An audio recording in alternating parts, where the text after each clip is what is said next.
They don't have the best reputation. They're known for being very brawdy, very loud, drunkards, rough on the laundry, difficult to work with, not the most pleasant women to be around, but usually they are from the very lowest class of people. So often when we're thinking about the 18th century, we can learn a lot about the material cultures, the things that people are working with in the 18th century, or we can learn about the techniques. But so often what we want to learn about is the people of the 18th century, the kind of people that do certain sorts of jobs. I got with me Carol Jarboe, who does Maggie, a laundress, and she's going to tell us a little bit about what she knows about laundresses, the kind of people that did that work, the different levels. So tell me about laundresses, washerwomen, all that. And all the difference. Yeah.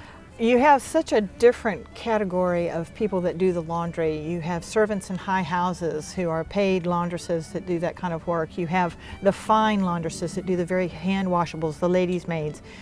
You have the servants who work under another laundress in the household. You have a household that has servants but maybe not a paid laundress, and they'll bring a laundress in, a professional in, to do laundry every so many weeks, and the other servants will help. And then you have the professional laundresses who work on their own. And they are normally the washerwomen is what you hear. And they don't have the best reputation. They're known for being very brawdy, very loud, drunkards, rough on the laundry, difficult to work with, not the most pleasant women to be around.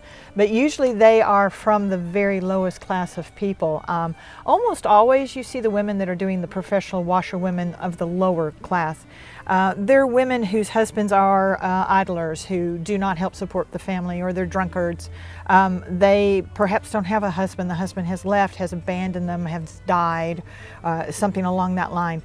So you have this group of women that turned to laundry because it was one of the very few things that any woman could do to help survive in the colonies. It was a job that was always out there, and even if you lost everything, you could start taking laundry from people and eke a living out by. Now, you might not have been able to have done a very good laundry. You would be more apt to be down by the river, and you'd be more apt to be doing just the very hard rubbing or the very hard beatings, and you would be very rough on the clothes. But for the poorer classes of people, you could be working for them, and then it wouldn't matter so much. But the documentation we have on those women talk about the fact that so many of them would leave their children behind in whatever hovel they were living in, even the babies, and they would go to work in the mornings like at 4:30 and not be home until after dark, and the children would be there alone all day long by themselves. But again, this was a way they could survive. It was one of the, if you were someone with no education and you were a very rough, kind of low person to begin with, to try to do something outside of that period would be, or in a higher paying job, would be almost impossible. So you've got these street jobs, and then you've got the washerwomen, and you even have some that are just strictly iron manglers, they call them, and they would be doing just the mangling of the clothes. We have documentation of neighbors chipping in and helping a woman who has lost her husband to purchase a mangle so that she could begin to make a living for herself. So you do need a lot. Would they need a lot of equipment? Just the washerwomen? No, you would not. You could just work, like I said, if you had a battledore, you had a rock, you had a place at the river that you could go, you could be doing your laundry down there. The bleach that you're using, the chamber lye, of course, is something that you could be collecting on your own. So you could always be bucking or bleaching if you had a container to put it in. So, but just the washing itself, just the going to the water, the running water, and beating, even without soap, beating the dirt out of it and things like that, is something that a woman could get started in without having to have a lot of background behind her. One of the reasons we've had so much trouble building a laundry demonstration, those of us that do it, is because there is very little out there. It's scattered everywhere because nobody goes home and says, today I washed the clothes by doing this.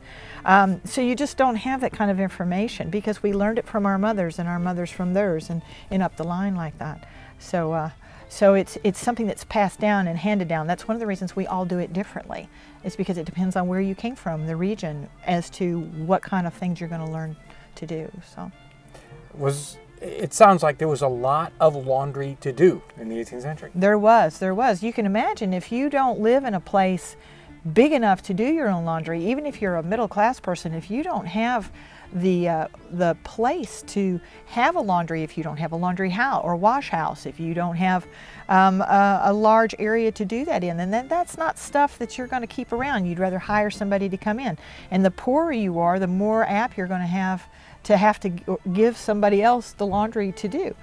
Plus you have hospitals to do laundry for. You've got the workhouses that they would bring laundresses in sometimes to do the laundry there for them. So you've got institutions that you can work with that you could always do that kind of work for. You've got a lot of single men out there that need that kind of work done, you know, that maybe they're not married, or maybe they're traveling. So you could do laundry at the hotels or the inns and taverns. So you've got a wide range of places you could do laundry for.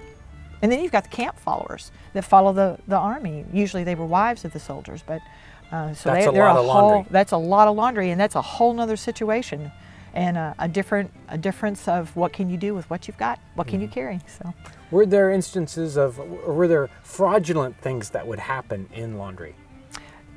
Not getting paid is one of the things that I've seen the most often, is that someone would bring laundry and the laundress would do it, and then they would not pay them for it. And I've seen several laws, several things that have been written where the laundresses are having to complain, or perhaps if you were to stop bringing in soap because you were embargoing somebody, then here they are with no soap and they don't have any way to do that. So I've seen different situations. The biggest one, though, I think, of the problems is the times they've had to go to court because they've not been paid. And not only is that going to feed them, you know, but that's enough to keep them going for another day to pick up and do it again. But the one thing about the laundress is that it was so difficult on your body. And you see the women that do the washerwoman professionally, the lower income people, break down pretty fast, because it takes a lot of work to do that. It's very hard on you, especially if you're doing it every single day. Yeah. Doing that to just your skin, to your hands. And your elbows and shoulders from the beating just break them out and rip them apart. So it's very, very harsh, very, very harsh.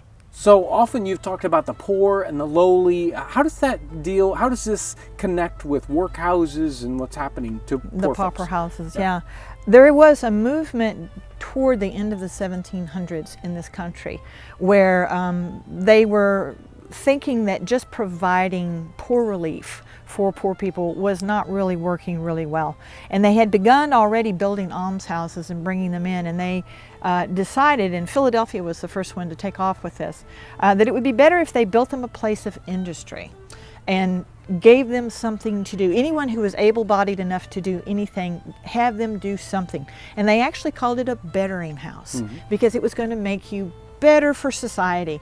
And they built this bettering house, and the women did laundry, and they also took in mending and mended clothing, and they built gardens all around this institution with fences, of course, that you could see through. And outside in these beautiful gardens, they had little tea tables, and it was a lovely little area. And people would come and have tea and eat sandwiches and watch the paupers do their bettering, you know, be better for that. And they would pay money to do that, and that helped support the pauper house also, like animals in a zoo, is kind of the thought that was behind that. So you see a lot of times in the poorhouses and the almshouses, the workhouses in particular, where they were always trying to come up with something to not only help support the house, but to give the people who were able to do something to do. So you see laundry come into the women's areas a lot in those places. Thank you so much, Carol, for all this wonderful information, so easy to digest, and there's so much there. In fact, we've got several upcoming episodes on the process, on the equipment, on the chemistry of laundry, so stay tuned. Thanks for watching.